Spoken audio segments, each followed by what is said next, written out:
Le Conseil général de la Réunion vous présente Lien social. Le Conseil général aux côtés des Réunionnais.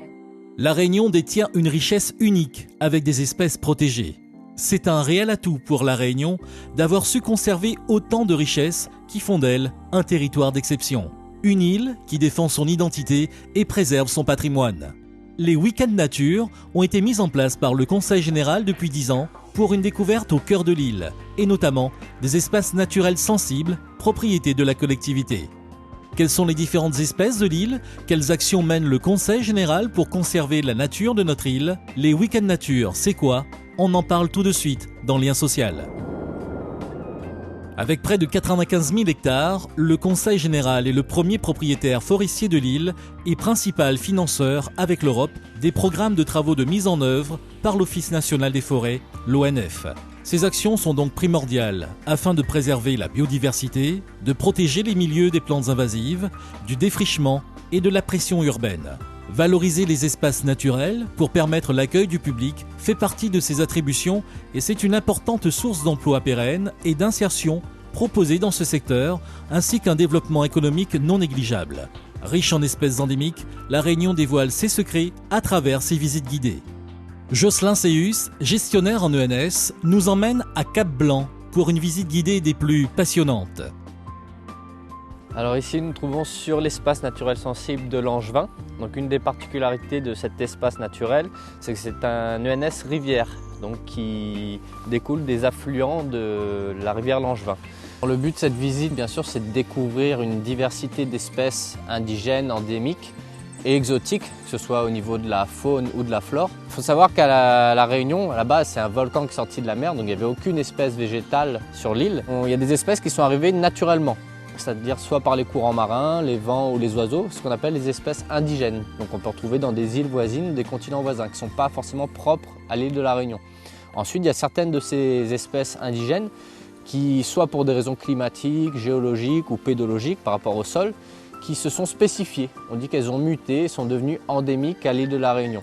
Donc là, ce sont des espèces vraiment qui sont devenues propres à chez nous, qui n'existent nulle part ailleurs sur la planète.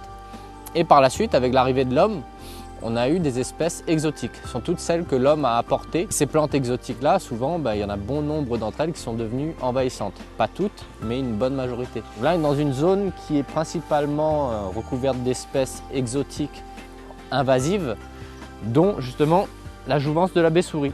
Alors ici, nous sommes sur une zone test sur laquelle on essaye de faire de la restauration écologique, c'est-à-dire de remettre en valeur les espèces indigènes et endémiques. Donc ça fait quasiment 6 ans qu'on intervient sur cette petite parcelle-là, sur laquelle, de manière manuelle, on procède à de l'arrachage systématique des espèces exotiques invasives.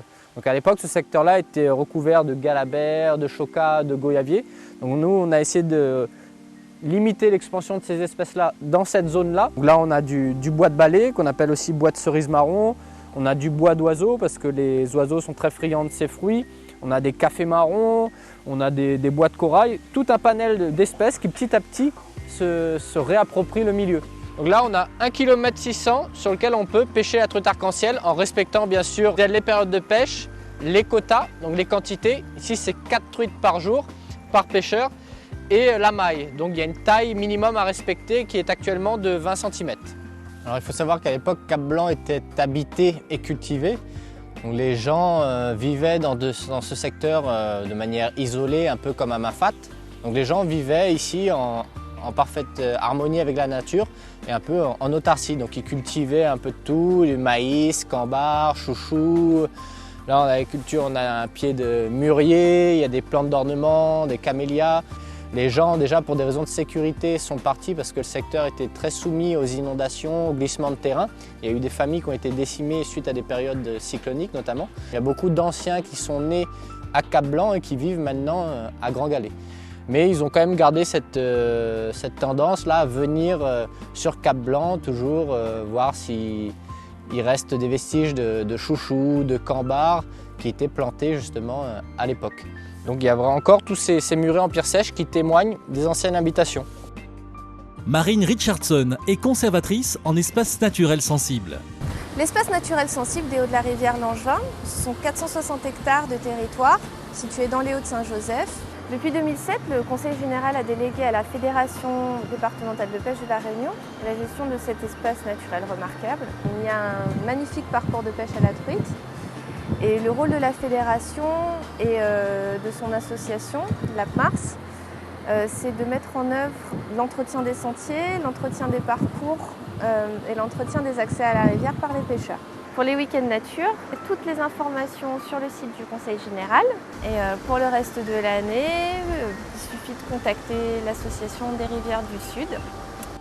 Certes, les 16 espaces naturels sensibles sont ouverts au public toute l'année, mais les week-ends nature sont l'occasion d'inviter les Réunionnais et les touristes à profiter des beautés naturelles de l'île. À travers des visites guidées gratuites, encadrées par les gestionnaires, conservateurs des ENS, les visiteurs apprendront à découvrir et préserver la nature. Ils auront connaissance de la gestion et de la valorisation mise en œuvre par notre collectivité. Ces visites raviront petits et grands, des randos familiales où on prend le temps de s'arrêter, de faire des pauses et de découvrir ce que la nature a à nous offrir. Durant tout le mois d'octobre, mettez-vous au vert et vivez des moments inoubliables avec des visites guidées gratuites en vous inscrivant sur le site du Conseil général. Retrouvez toutes les dates des week-ends nature sur www.cg974.fr.